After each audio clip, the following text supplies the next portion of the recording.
Hello, Young True Disciples Sunday recap.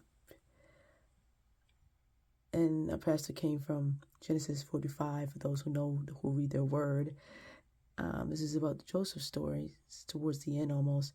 But of course, it was a couple of chapters before that. And it's about his storyline and how his brothers sold him off because of, favoritism in the family by Jacob, now is Israel.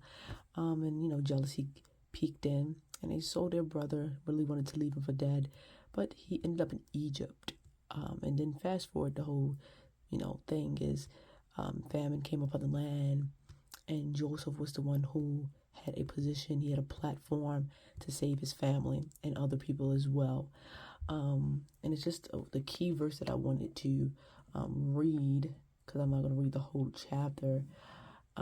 Verses 4 starts at 4, and this is a Messager's translation. I like it better because it really brings it out. "Come closer to me," Joseph said to his brothers. They came closer. "I am Joseph, your brother, whom you sold into Egypt. But don't feel badly. Don't blame yourself for selling me. God was behind it. God sent me here ahead of you to save lives.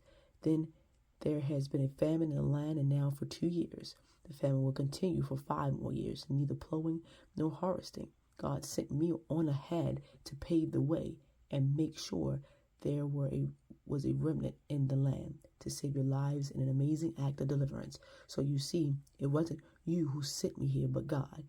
He set me in the place as a father to Pharaoh, but put me in charge of his personal affairs and made me ruler of all Egypt."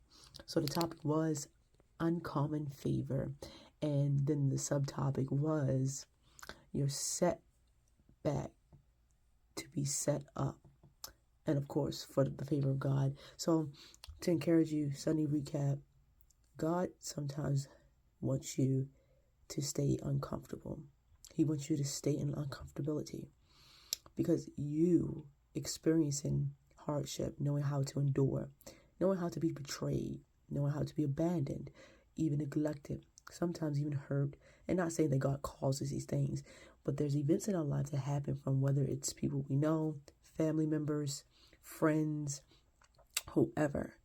There's a reason behind everything, and God knows and sees all.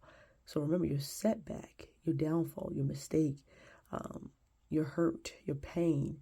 Don't just look at it as hurt, pain, but know that it's a setup for a blessing to come, or for you to be a blessing in someone's life. We see here in Joseph, he said it plainly and he understood the assignment. He said that you guys meant for evil, but God meant for good, basically in another way of saying it, right?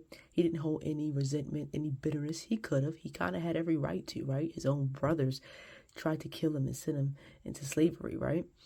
So Joseph understood the assignment, and this is what we must understand, that favor is not always what we think it's going to be. God is going to eventually show his favor in our lives, and he shows it every day. But sometimes he's going to show it in some unfamiliar ways that are going to be like, I don't know, God. But just know and remember, God knows what he's doing. Favor is not fair sometimes, and sometimes that can be pertaining to you. But just know that God has an appointed time. He has a purpose for not just you in your life, and not just to show you things, and not just to reveal things to you, but to other people that's in your life. So remember, your setback is going to be your set up for something great from the Lord. Be blessed.